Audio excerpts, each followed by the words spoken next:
It was a typical evening in Portland, Oregon, one of those gray, rainy days the city is known for. I was 18 years old, just starting to experience the freedom that came with having my own car. I had plans to meet up with some friends outside the city, so I hopped in my old sedan and hit the road. I didn't know that drive would be one I'd never forget. Traffic was heavy, even more than usual, and I soon found myself stuck in a slow-moving line of cars. My frustration grew as the minutes ticked by. I had no idea what was causing the backup until I saw flashing lights ahead. Police, ambulances, all the signs of something terrible. When I finally got close enough to see what was happening, my heart sank. There was a crumpled car, completely totaled, and next to it a sheet covering something, or rather, someone. I didn't want to look, but I couldn't help it. My eyes locked on the scene as I slowly passed by. A chill ran down my spine. Someone had died there. The thought lingered in my mind as I drove away from the accident. The image of the scene burned into my memory. And then, it happened. Out of nowhere, I noticed movement in my peripheral vision. I turned my head slightly, and there she was, a woman sitting in my passenger seat. My heart nearly stopped. Where did she come from? How did she get into my car? It was impossible, but she was there, as real as the steering wheel I was gripping for dear life. I had no time to scream or react because she looked just as terrified as I felt. She was dressed in work clothes, like she'd just left the office, but her eyes were wide with panic. It was like she'd suddenly appeared and had no idea where she was. "Who are you? How did I get here?" she demanded, her voice trembling with fear. I didn't know what to say. I didn't know how to explain that she wasn't supposed to be there. But then it hit me like a ton of bricks. She wasn't just a random person. She had an otherworldly presence about her. She felt different. My mind raced. Could she be? No, it couldn't be. But the connection was too strong to ignore. The accident, the body on the road, this woman now sitting next to me. Somehow, some way, she had to be connected. "Ma'am, you need to calm down," I said, trying to steady my voice. "My name is Julie, and I'm here to help you." She looked at me like I was the crazy one, but then she fell silent. Her panic turned into confusion, then realization. I could see it in her eyes. She was starting to understand. I didn't know how to explain it to her, but I had to try. "You were in an accident," I said softly. "And somehow you ended up here, with me." She stared at me, her face pale and full of disbelief. "What do you mean?" "I was just driving." Her voice trailed off as she looked down at her hands, which were trembling in her lap. I think you might be..." I hesitated, not sure how to say the words. "I think you might be a spirit, a ghost." Her eyes widened and she shook her head.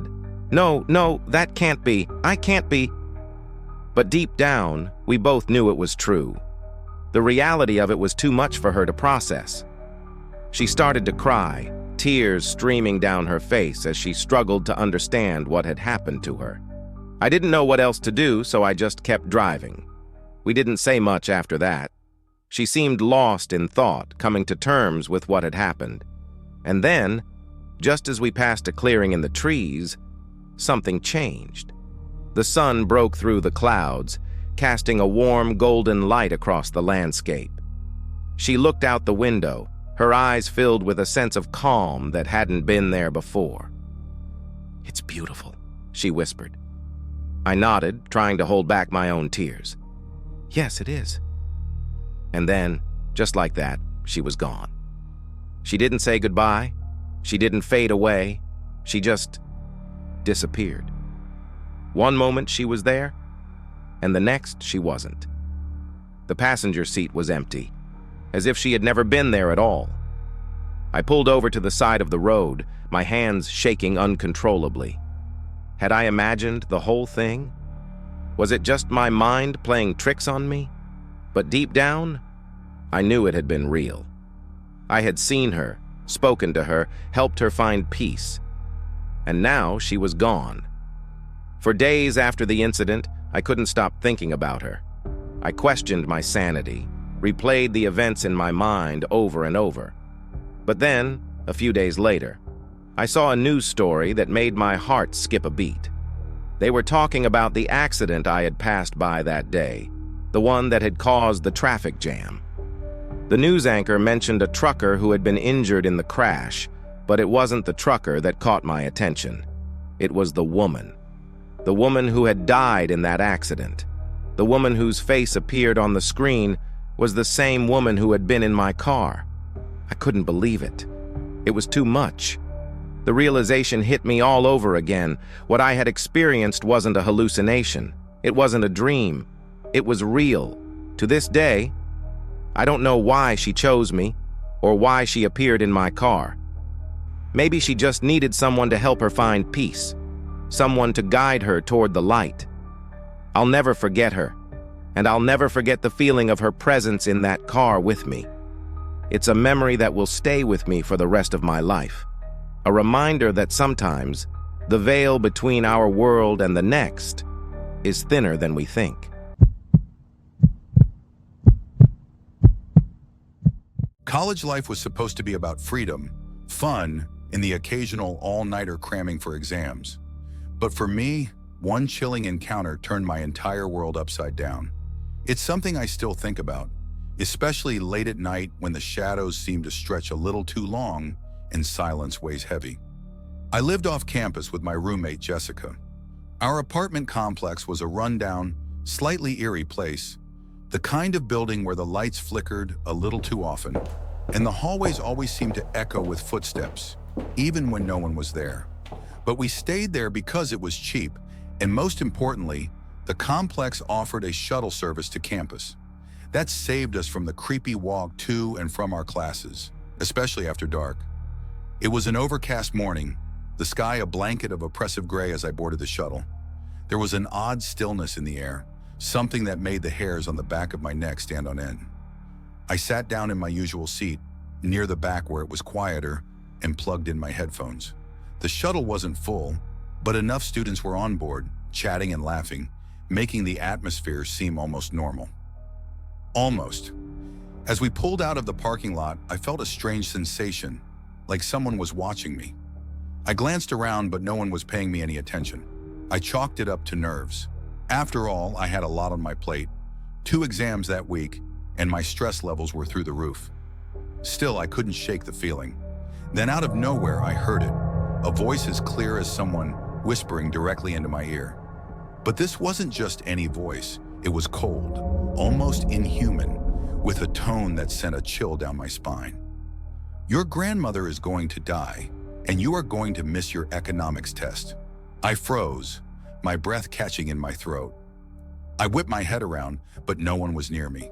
The other students were still engrossed in their own conversations, oblivious to the terror that had just gripped me. My heart pounded in my chest, and I felt the blood drain from my face. Who or what had spoken to me?